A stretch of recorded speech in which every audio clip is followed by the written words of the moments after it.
జరుగుతున్న సంఘటనలు వాటి యొక్క క్రమాన్ని కనుక గమనిస్తే నాదొక మౌలికమైన ప్రశ్న వైఎస్ఆర్సీపీకి ఏంటంటే, అయ్యా జగన్మోహన్ రెడ్డి గారు, మీ పార్టీ సిద్ధాంతం ఏంటి? మీ పార్టీ లక్ష్యాలు ఏంటి?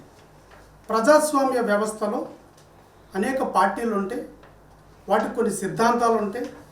ఆ సిద్ధాంతాలకు కట్టుబడి వాళ్ళ యొక్క పార్టీని నడిపించడం జరుగుతుంది. మీ వ్యవహారం, మీ పార్టీ నాయకుల వ్యవహారం, మీ కొంతమంది కార్యకర్తల వ్యవహారం చూస్తుంటే చాలా జుగుప్సాకరంగా ఉంది. ప్రజాస్వామ్య వ్యవస్థకే అది చెడ్డ పేరు తెచ్చేలాగుంది. భారతదేశంలో తెలుగు వారికి, ఆంధ్రులకి ఒక చెడ్డ పేరు, ఒక చెడ్డ సంస్కృతిని పరిచయం చేసేలా ఉంది. ఈరోజు గమనిస్తే ఇటీవల కాలంలో జగన్మోహన్ రెడ్డి గారు పుట్టినరోజు వేడుకలు చేసుకున్నారు. సాధారణంగా ఒక పుట్టినరోజు అంటే కేక్ కట్ చేస్తాం, కానీ వీళ్ళు వేట కొడవల్లో పట్టుకుని మూగజీవాల గొంతులు కోస్తున్నారు. కేకు కోసే బదులు మూగజీవాల గొంతులు కోసే ఈ సంస్కృతి, ఈ సంప్రదాయాలు రక్తం చిందించి, ఆ రక్త తర్పణం చేసి, ఆ రక్తాన్ని ఆ ఫ్లెక్సీల మీద చిమ్మడం, ఇలాంటిది ప్రజల్ని భయభ్రాంతులకు గురి చేసే చర్యలు. వీటిని మనం ఎలా అర్థం చేసుకోవాలి? పైగా ఇవి చేయడం ఒక ఎత్తు అయితే, వీటిని మళ్ళీ సమర్థించుకోవడం. ఇప్పుడు ఒకటి అర్థం చేసుకోవాలి. 2019, 2024 మధ్యకాలంలో 5 ఏళ్ల పాలనలో మీరు గొడ్డల్ని ఆయుధంగా చేసుకున్నారు, వేట కొడవలను ఆయుధంగా చేసుకున్నారు, విధ్వంసాలు సృష్టించారు. ఈ రకమైన ఒక రాక్షస పాలనని ఈ ఆంధ్రప్రదేశ్ రాష్ట్రానికి ఇచ్చారు. తత్ఫలితంగా ప్రజలు, మీరు గొడ్డల్ని వేట కొడవలను ఆయుధాలుగా వాడితే, ప్రజలు ఓటును ఆయుధంగా వాడి మిమ్మల్ని 151 సీట్లున్న మిమ్మల్ని చిత్తుగా ఓడించి 11 సీట్లకు పరిమితం చేసి కనీసం ప్రతిపక్ష హోదా కూడా ఇవ్వలేదు. అంటే కనీసం మీరు ఆత్మపరిశీలన కూడా చేసుకోరా? ఎందుకు ప్రజల్లో మనం తిరస్కరించారు? ఎందుకు మనకి కనీసం ప్రతిపక్ష హోదా కూడా ఇవ్వలేదని కనీస ఆత్మపరిశీలన కూడా చేసుకోలేదు. మళ్ళీ ఈ 18 నెలల కాలంలో ఎన్డీఏ కూటమి పాలన ప్రారంభమయ్యాక చంద్రబాబు నాయుడు గారి నేతృత్వంలో, అటు మోడీ గారి యొక్క కేంద్రం ఆశీస్సులతో, ఇటు పవన్ కళ్యాణ్ గారి యొక్క సహకారంతో ఎన్డీఏ కూటమి పాలన రాష్ట్రాన్ని పునర్నిర్మాణ దిశగా తీసుకెళ్తుంది. ఆర్థిక సంక్షోభంలోంచి బయటకు తీసుకొస్తూ, పెట్టుబడులను ఆకర్షిస్తూ, లోకేష్ గారి విశ్వ ప్రయత్నాల యొక్క ఫలితం అటు పెట్టుబడులు ఆకర్షించగలుగుతున్నాం, పరిశ్రమలు వస్తున్నాయి, ఉద్యోగ కల్పన జరగబోతుంది. మొన్నే మధ్యనే 16,000 పైచిలకు డిఎస్సి పోస్టులు తీయగలిగాం. అలాగే మొన్ననే కానిస్టేబుల్ పోస్టులు తీయగలిగాం. ఇలా ఉద్యోగ కల్పనతో యువతకి మంచి బాటలు వేసి నడుస్తున్న సందర్భంలో మీరు మీ నేర ప్రవృత్తిని ఇంకా వదులుకోలే. ఈ రోజుకి అధికారానికి మిమ్మల్ని దూరం చేసిన ప్రజలు, మీకు ఇంకా జ్ఞానం రాలే. ఇప్పటికీ అదే సంస్కృతి, నేర సంస్కృతి, విష సంస్కృతి, భయభ్రాంతులకు గురి చేయడం, రాక్షస పాలనని మళ్ళీ గుర్తు చేయడం. ఈరోజు మీరు చేసిన పని వల్ల ప్రజలు మిమ్మల్ని ఇంకా అసహించుకుంటున్నారు. ఇంకా అదే తీరు. ప్రధానంగా మీరు చేసిన కట్అవుట్లు అండి, రప్ప. రెండోది, మ్యాజిక్ ఫిగర్ 88 దాటగానే పొట్టేళ్లను నరికినట్టు నరుకుతామని బహిరంగ ఫ్లెక్సీల్లో మీరు ప్రదర్శన చేయడం. ఈ రకంగా మీరు జనాన్ని భయభ్రాంతులు చేస్తూ మీ యొక్క భావజాలాన్ని ప్రజలకు పరిచయం చేస్తున్నారు. అందుకే మేము అడుగుతున్నాం, మీ పార్టీకి ఏమైనా ఒక సిద్ధాంతం ఉందా? ఒక విధి విధానాలు ఉన్నాయా? మీ నాయకుడు మీకు ఏం నేర్పాడు? ఈ రోజుకి ఈ 18 నెలల కాలంలో మీరు ఎన్ని రకాలుగా మమ్మల్ని రెచ్చగొట్టే పనులు చేస్తున్నా మేము మౌనంగానే ఉంటున్నాం. పరిపాలన మీదే దృష్టి ఉంది. కక్ష సాధింపులు కానీ, వేధింపులు కానీ లేకుండా పరిపాలన మీద మాత్రమే మేము పరిమితమయ్యాం. అయితే ఈ మధ్యకాలంలో చోడవరంలో జరిగిన సంఘటన, పోలీసులు వాళ్ళ యొక్క విధిని వాళ్ళు నిర్వర్తించారు. ఎందుకంటే అర్ధరాత్రులు వేట కొడవలతో రోడ్ల మీదకి వచ్చి మూగజీవాలని నడి రోడ్డు మీద నరికి ఆ రక్తాన్ని ఆ ఫ్లెక్సీల మీద చల్లుతుంటే ప్రజలు ఎంత భయభ్రాంతులకు గురవుతారు చెప్పండి. దీనికా మీకు ఒక పార్టీగా మిమ్మల్ని నాయకత్వంలో మీకు గతంలో అవకాశం ఇచ్చింది. ప్రజలు అనుకుంటున్నారు ఇలాంటి రాక్షసులుగా మేము అవకాశాలు ఇచ్చింది గతంలో. అంత భయభ్రాంతులు గురి చేస్తే చట్టపరంగా చర్యలు తీసుకోమా, వాళ్ళు ఏమీ అనమా? ఇది ఏ వ్యవస్థ? ప్రజాస్వామ్య వ్యవస్థ అనుకుంటే తాలిబాన్ రాజ్యం అనుకుంటున్నారు జగన్మోహన్ రెడ్డి గారు. దాని మీద చట్టపరంగా పోలీసులు చర్యలు తీసుకుంటే, నిన్న ఈ నియోజకవర్గానికి జక్కంపూడి రాజా గారు వచ్చి ప్రభుత్వ అధికారుల్ని, పోలీస్ అధికారుల్ని బెదిరిస్తున్నారు. మేము వస్తే 4th డిగ్రీ వాడతాం, మేము వస్తే అది చేస్తాం. మీరు గతంలో ఎమ్మెల్యేగా చేశారు, మీరు నేర్చుకున్న జ్ఞానం విజ్ఞాన విధానాన్ని అనిపిస్తుంది. గతంలో కూడా మీరు ఒక ఇరిగేషన్ ఇంజనీర్ని చెంప మీద కొట్టారు. మీకు గుర్తుందేమో లేదో, ఎందుకంటే మీకు అది నిత్యకృత్యం. ప్రతిరోజు వాళ్ళని కొట్టడం, వీళ్ళని కొట్టడం, బ్లేడ్ బ్యాచ్లు వేసుకు తిరగడం, ఇలా గంజాయి బ్యాచ్లు వేసి తిరగడం మీకు నిత్యం అలవాటు. ఒక ఆఫీసుని కొట్టారు మీరు, ఇంజనీర్ని. అలాంటి సంస్కృతి ఉన్న మీరు పాఠాలు నేర్పుతున్నారు. పోలీసులు యూనిఫామ్ వేసుకుని డ్యూటీ చేయాలి, యూనిఫామ్ వేసుకునే డ్యూటీ చేశారు. అంటే మీరు రప్పా అని ఫ్లెక్సీలు పెట్టి, రక్త తర్పణాలు చేసి, భయభ్రాంతులు గురి చేసి, వేట కొడవల మీద రోడ్ల మీద తిరుగుతుంటే సన్మానాలు చేస్తారా? చట్టం చూస్తూ ఊరుకుంటుందా? ఇది జగన్మోహన్ రెడ్డి గారి పాలన కాదు, ఇది చంద్రబాబు నాయుడు గారి పాలన. ఇలాంటి నేర ప్రవృత్తి ఉన్న ప్రజలకి అసౌకర్యం కానీ అశాంతిని కానీ కలగజేసే చర్యలు ఏమన్నా శిక్షలు కఠినంగా ఉంటాయి. మీరు రప్పా అని కనుక మీరు వేట కొడవలతోనూ ఆయుధాలతోనూ మీరు విధ్వంసం సృష్టిస్తానంటే మాత్రం ఖచ్చితంగా జైలుకి వెళ్తారు. అందులో అనుమానం లేదు. మీరు అరిసి గీ పెట్టినా, మీరు భయపెట్టాలని చూసినా భయపడడానికి ఎవరు సిద్ధంగా లేరు. మరొకటి, మీరు పదే వాడుతున్న పదం, మళ్ళీ మేము అధికారంలోకి వస్తే రారు, మీకు అనుమానం అక్కర్లేదు. ప్రజలు ఆల్రెడీ మీ రాక్షస పాలన ఎలా ఉంటుందనేది, మీ హింసాయుత పాలన ఎలా ఉంటుందనేది ప్రజలు చూశారు. మళ్ళీ వస్తే అనే అవకాశమే లేదండి. రానివ్వం కూడా, ప్రజలు కూడా రానివ్వరు. మేము కూడా అదే ప్రయత్నం. మొన్న వచ్చిన 11 సీట్లు కూడా భవిష్యత్తులో రాకుండా ఉండడానికి మేము శాసనసభ్యులు కానీ, ఎంపీలు కానీ, మంత్రులు కానీ, ప్రభుత్వ యంత్రాంగం కానీ, నాయకులు కానీ, బూత్ స్థాయి నుంచి రాష్ట్ర స్థాయి, జాతీయ స్థాయి వరకు కూడా మేము నిత్యం శ్రమిస్తాం, ప్రజలను చైతన్యపరుస్తాం. అరాకొర్ర ఏమన్నా కొన్ని మీ మీద ప్రజలకు ఏమన్నా చిన్నవి ఉంటే వాటిని కూడా తొలగించి క్లియర్గా జగన్మోహన్ రెడ్డి గారు అనుకో వైసీపీ పార్టీ అంటే ఏంటి, వాళ్ళ పాలన ఎలా ఉంటుంది, 2019, 24 మళ్ళీ గుర్తు చేస్తాం. మీరు నిన్న మాటల్లో ఒక మాట అడిగారు. మీరు ఏమన్నారంటే, మీరు దళిత ఎమ్మెల్యే కదా అన్నారు. ఎస్, నేను దళిత ఎమ్మెల్యేనే, దళిత శాసనసభ్యుడినే, సగర్వంగా చెప్తున్నాను. అంబేద్కర్ గారు రాసిన రాజ్యాంగం వల్ల సగర్వంగా ఒక దళితుడిగా నేను. అయితే దళితుడని మీకు ఇప్పుడే గుర్తొచ్చిందా?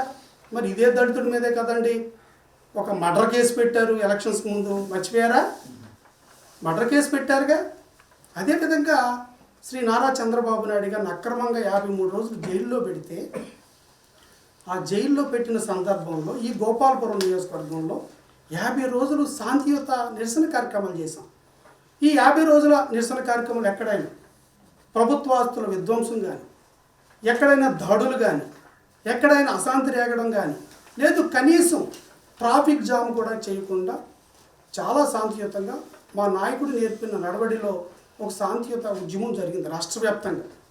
మరి ఈ గోపాలపురం నియోజకవర్గంలో 50 రోజులు ఉద్యమం చేసాం చాలా శాంతియుతంగా. అలాంటి ఉద్యమంలో కూడా నా మీద 4 కేసులు పెట్టారు. అప్పుడు దళితులని గుర్తు రాలేదా మీకు? మర్డర్ కేసు నా మీద పెట్టి బనాయించి నా మీద అక్రమ కేసు పట్టినప్పుడు అప్పుడు నేను దళితులని గుర్తు రాలేదా? దళితులు ఇప్పుడు గుర్తొచ్చారా? మళ్ళీ మీరు ఎంత గొప్ప వ్యక్తులంటే మీ పార్టీ చరిత్ర కూడా ఒకసారి తీద్దాం. ఈ ఆంధ్రప్రదేశ్ రాష్ట్రంలో ఒక సంచలనాత్మకమైన కేసు శిరోమండనం కేసు, దళితుల శిరోమండనం. దీనికి ప్రధాన ముద్దాయి గారు తోట త్రిమూర్తులు గారు. ఏ పార్టీలో ఉన్నారండి? ఏ పార్టీ నాయకుడండి? వైఎస్ఆర్సీపీ పార్టీ నాయకుడు.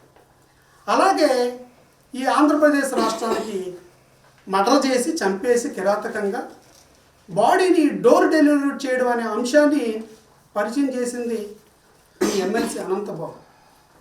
ఎమ్మెల్సీ అనంతబాబు గారు ఏ పార్టీలో ఉన్నారండి? ఈ పార్టీ. ఇంకొక అడుగు ముందుకేసి అనంతబాబు గారు ఇటీవల కాలంలో రంపచోడవరం శాసనసభ్యురాలు గౌరవనీయులు మిరియాల శిరీష గారిని అమెరికా నుంచి చిటికేస్తే నిన్ను లేపేస్తారో పిచ్చిదానా అని ఒక గిరిజన శాసన సభ్యురాలు గురించి బహిరంగంగా సమాజం తలదించుకునేలాగా భయభ్రాంతులు గురి చేసే విధంగా మీరు మాట్లాడుతున్నారంటే మీరు ఎందుకో రాక్షస జాతి అని నాకు డౌట్ వస్తుంది. ఈ పదం వాడడానికి కొంచెం సంశయించాలేమో కానీ ప్రజలకి నేను విన్నవిస్తున్నాను, అయ్యా ప్రజలారా గమనించండి. ఈ అనంతబాబు ఎమ్మెల్సీ అనంతబాబు గారు గతంలో వారి డ్రైవరు ఎవరైతే సుబ్రహ్మణ్యాన్ని దళితుడు అతి కిరాతకంగా చంపేసి డోర్ డెలివరీ చేశారు. అయినా అతని మీద చర్యలు లేవు ఈ వైసీపీ పార్టీలు. ఎందుకంటే దళితులను చంపిన వాళ్ళు వీళ్ళు సన్మానిస్తారండి, వాళ్ళకి మంచి హోదాలు ఇస్తారు. అలాగే నిన్న ప్రెస్ మీట్ పెట్టిన ఈ రాజా గారు కూడా, జక్కంపూడి రాజా గారు కూడా ఇదే అంతకుడిని ఎలా ఊరేగిస్తున్నారో చూడండి. ఒక దళితులను చంపినందుకు భుజాల మీద ఎత్తుకుని ఆయన్ని ఊరేగించిన తీరు. అయితే ఈ వ్యక్తి ఈ రోజున మళ్ళీ గౌరవ శాసనసభ్యురాలు శిరీష గారిని వారు చంపేస్తాను అని బహిరంగంగా బెదిరిస్తున్నారంటే వీళ్ళ తెగింపు, వీళ్ళ క్రిమినల్ ఆలోచనని ప్రజలను అర్థం చేసుకోమని చెబుతున్నాను. ఇదే జక్కంపూడి రాజా గారు ఆయన నియోజకవర్గంలోనే వరప్రసాద్ అనే దళిత యువకుని శిరోమండనం చేశారు, మనందరికీ తెలుసు. ఆ రోజు జరిగిన సంఘటన ఈయన అనుచరులు చేసి మళ్ళీ వాళ్ళ అనుచరులు ఈయన కాపాడిన ప్రయత్నం మనందరికీ తెలుసు. అలాగే డాక్టర్ సుధాకర్ గారిని కావచ్చు, ఈ రాష్ట్రంలో అనేక మంది దళితులు ఏ రకంగా హింసించబడ్డారో చూడండి. అదేవిధంగా తానేటి వనిత గారు, ఎవరైతే బొంతా మహేందర్ ఇక్కడ కొవ్వూరు నియోజకవర్గానికి చెందిన ఒక దళిత యువకుడు మరణ వాంగ్మూలం ఇచ్చాడు. తను చనిపోతూ నా ఈ ఒక్క మరణానికి కారణం తానేటి వనిత గారిని బహిరంగంగా చెప్పారు. ఇవి కొన్ని ఉదాహరణలు. అయితే లెక్కల ప్రకారం 2022 ఒక్క సంవత్సరాన్ని ప్రామాణికంగా తీసుకుంటే ఆ రోజు దళితుల మీద గిరిజనుల మీద జరిగిన హింస ఏంటో ఒకసారి మీకు చదివి వినిపిస్తాను. 2022 ఒక్క సంవత్సరంలో లెక్కలు ఇవి. దళితుల మీద హత్యలు 52, గిరిజనుల మీద హత్యలు 7, దాడులు 473 దళితుల మీద, గిరిజనుల మీద 99, అత్యాచారాలు దళితుల మీద 159, గిరిజనుల మీద 39, ఆస్తుల విధ్వంసం ఇతర కేసులు 1642 దళితుల మీద, గిరిజనుల మీద 303. అలాగే పిఓ యాక్ట్ ఇవన్నీ కలుపుకుంటే ఒక్క సంవత్సర కాలంలో దళితుల మీద జరిగిన హింస 2439 కేసులు, గిరిజనుల మీద 454 కేసులు. ఈ లెక్కలన్నీ ఏం చెప్తున్నాయండి? దళితుల మీద జరిగిన హింసాకాండ కదా. నా విన్నపం ఏంటంటే దళిత సోదరులారా, ఈ రకంగా దళితుల మీద ఇంత హింసాకాండ జరిగి, హత్యలు జరిగి, చంపేసి డోర్ డెలివరీ చేసి ఈ రోజుకి కూడా చంపేస్తామని బహిరంగంగా స్టేట్మెంట్లు ఇస్తూ ఇలాంటి విధ్వంసాన్ని సృష్టించే వాళ్ళని మనం ఎలా అంగీకరిస్తాము? అంబేద్కర్ గారి యొక్క ఆత్మ శాంతిస్తుందా? నేను ఈ ప్రశ్న దళితులను అడుగుతున్నాను. ఎందుకంటే పాపం అభం శుభం తెలియని కొంతమంది దళిత యువకులను వీరు రెచ్చగొట్టి ఫ్లెక్సీలు వేయించి దాని మీద హింసాపూరితమైన రాతలు రాయించి రెచ్చగొట్టి వాళ్ళ భవిష్యత్తును అంధకారం చేస్తున్నారు. నా విన్నపం ఒకటే, దళిత సోదరులారా, సోదరిమణులారా, దయచేసి ఇలాంటి దుర్మార్గపు పార్టీ యొక్క అడుగుజాడల్లో కనుక వెళితే భవిష్యత్తు అంధకారం అవుతుంది. శ్రీ నారా చంద్రబాబు నాయుడు గారి నేతృత్వంలో ఉద్యోగాలు, డిఎస్సిలో 16,000 ఉద్యోగాలు, రిజర్వేషన్ ప్రకారం మన దళితులకు రావాల్సిన వాటా వచ్చింది. అలాగే కానిస్టేబుల్ ఉద్యోగాల్లో, అదే రేపు భవిష్యత్తులో పెట్టుబడులు పెరగడం ద్వారా మనకు ఉద్యోగ కల్పనలు. ఇది కదా భవిత అంటే, ఇది కదా భవిష్యత్ అంటే. కానీ జగన్మోహన్ రెడ్డి ఎలా వాడుతున్నాడు దళితుల్ని? ఇలా హింస ప్రేరేపించడానికి పావులుగా మనల్ని వాడుకుని మన జీవితాన్ని నాశనం చేస్తున్నారు. ఈ రోజున ఏదైతే జక్కంపూడి రాజా గారికి నా సూటి ప్రశ్న, అయ్యా రాజా గారు, మీరు చాలా బెదిరింపులు చేశారు, ఇక్కడికి వచ్చి ప్రభుత్వ అధికారులు, పోలీసు అధికారులు బెదిరించారు అంటే మీ ఉద్దేశం ఏంటి? హింస జరుగుతున్నా మీరు కత్తులు బట్టి రోడ్ల మీదకి వచ్చినా మిమ్మల్ని ఏమనకూడదా? చట్టం ఏమనకూడదా? మీ సొంత రాజ్యాంగం ఏమైనా రాసి పెట్టారు ఇక్కడ?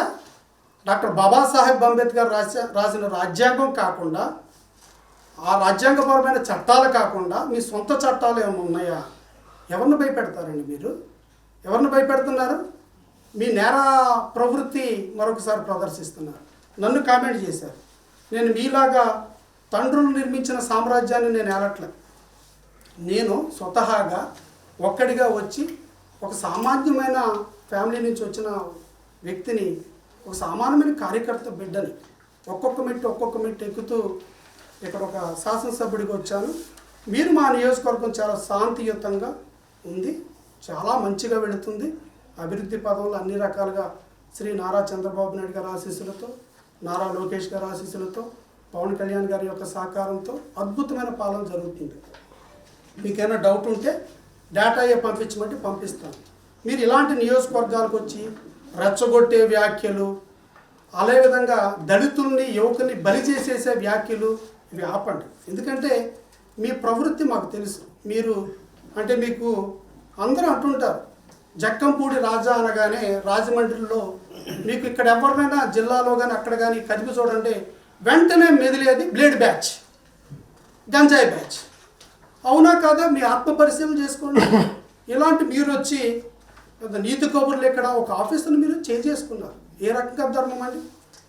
ఏం నేర్పిందండి మీ పెంపకం? ఇదేనా మీ సంస్కృతి? ఒక ఆఫీసును చేసుకుని మళ్ళీ ఈ రోజున పోలీస్ ఆఫీసర్ని 4th డిగ్రీ వాడతాం. అబ్బా అంటే భయపడతాం. మేము వస్తే ఎందుకు వస్తారు మీరు? ఏ రకంగా వస్తారు చెప్పండి? మీ పార్టీ సిద్ధాంతం ఇదని చెప్పండి, మా పార్టీ నియమావళి ఇదని చెప్పండి. మేము ఈ రకంగా ప్రజలకి మా దిశానిర్దేశం అని చెప్పండి. నేను సగర్వంగా తెలుగుదేశం పార్టీ గురించి సగర్వంగా చెప్తా. ఇది అట్టడుగు వర్గాల, అణగారిన వర్గాల పార్టీ. ఇది సమాజంలో సమసమానత్వం కోసం తప్పిస్తున్న పార్టీ. నేనే ఒక ఉదాహరణ. దిగువ మధ్యతరగతి కుటుంబానికి వచ్చిన నేను ఒక తెలుగుదేశం పార్టీ ఏర్పాటు చేసిన సాంఘిక సంక్షేమ గురుకుల పాఠశాలలో చదువుకుని, చంద్రబాబు నాయుడు గారు ఐటీ విప్లవం తీసుకురావడం ద్వారా ఆయన మొట్టమొదటిసారిగా పెట్టిన బ్యాచిలర్ ఆఫ్ కంప్యూటర్ అప్లికేషన్ చదివి ఉత్తీర్ణతున్నాయి.